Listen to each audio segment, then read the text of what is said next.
Bien, maintenant que nous avons l'expression de la probabilité que la particule ait une vitesse comprise entre Vx et Vx plus dVx, donc dont j'ai renoté ici l'expression, nous allons pouvoir répondre à l'application qui est ici, c'est-à-dire calculer à partir de cette loi de probabilité la vitesse moyenne d'une particule du gaz. Alors la vitesse moyenne d'une particule de gaz, donc on va noter ici classiquement Vx entre deux crochets, eh bien on va utiliser la formule classique de l'espérance mathématique d'une variable aléatoire. Donc ici, évidemment, ça peut être une somme, puisque nous n'avons pas des probabilités discrètes, mais une intégrale, puisqu'on a probabilité continue. Intégrale de moins l'infini à plus l'infini, de Vx, fois delta P, donc fois racine de m sur 2 pi kbt, fois une exponentielle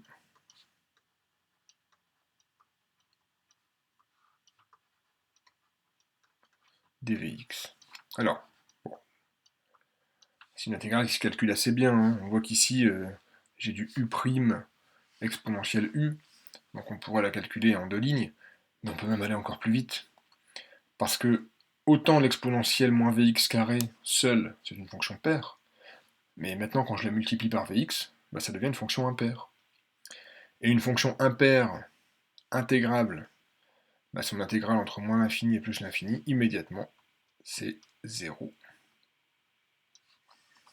Donc on arrive à un résultat intéressant, la vitesse moyenne des particules est nulle. Bon, j'avais dit tout à l'heure, enfin dans la précédente vidéo, qu'on aurait pu le deviner ce résultat. Bah, évidemment qu'on aurait pu le deviner. On a dit, chaos moléculaire, il n'y a aucune direction privilégiée, les particules vont, enfin du moins il y a la moitié des particules qui vont être dans un sens, l'autre moitié dans l'autre sens. Donc en moyenne, bah, les particules ne se déplacent pas.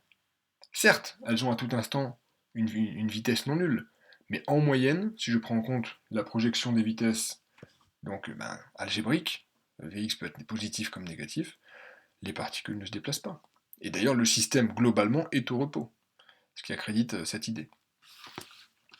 Alors, ça c'est bien, ça fait un lien quand même entre quelque chose qu'on peut deviner à l'échelle macroscopique et sur un résultat euh, probabiliste, mais on n'a toujours pas répondu à la question de départ, c'était l'objectif du cours d'ailleurs, déterminer la capacité thermique d'un gaz parfait.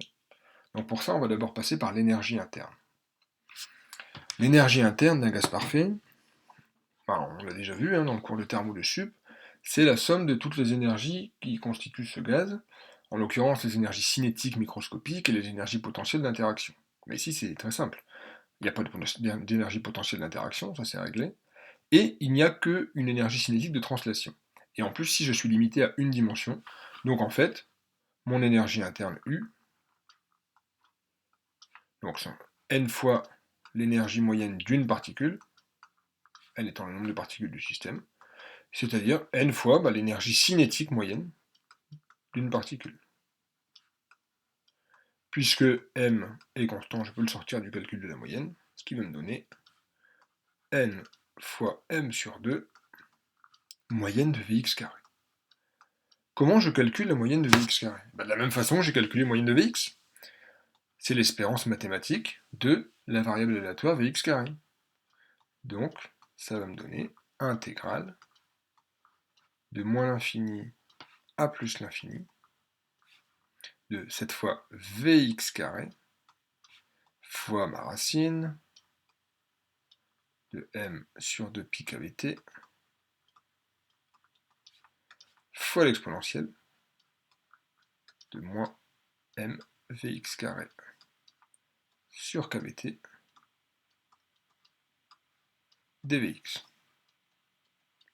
Bon, là c'est une exponentielle, une intégrale un petit peu moins facile à calculer, mais néanmoins on va faire apparaître une intégrale classique, on va dire, dont on connaît le résultat, même si on ne va pas le démontrer.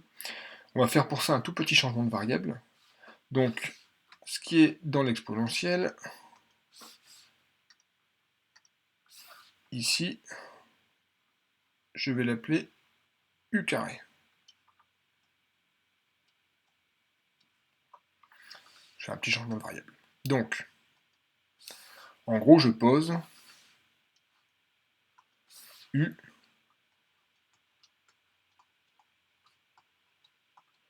égale Vx fois racine de m sur kbt.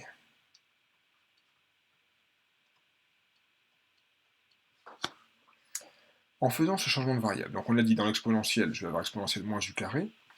Ici j'ai un Vx carré qui va devenir eh bien, u carré fois kbt sur m. Et mon dvx devient du racine de kbt sur m. Et donc on voit ici que j'avais un racine de m sur kbt, alors je sors le facteur de pi, on verra après ce qu'il devient, fois kbt sur m puissance 3,5. Donc en fait il va rester un kbt sur m. Donc ça va me donner moyenne de Vx carré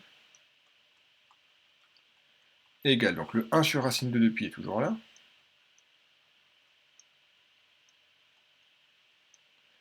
fois kbt sur m, fois eh bien l'intégrale de moins l'infini à plus l'infini de u carré exponentielle moins u carré du. Et ça, en fait, si vous en avez besoin, ça vous sera fourni, ça vaut racine de pi sur 2.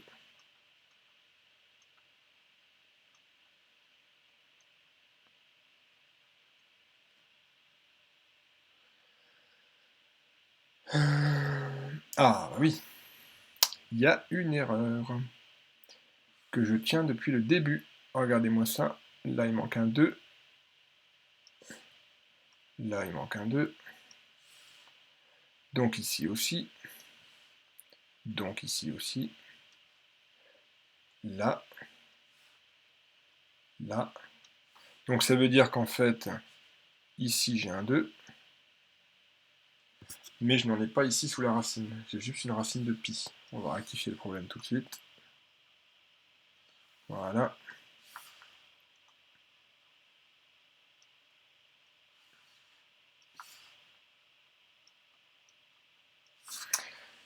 Et donc ici, racine de pi sur racine de pi se simplifie, les deux se simplifient, et j'obtiens tout simplement moyenne de Vx carré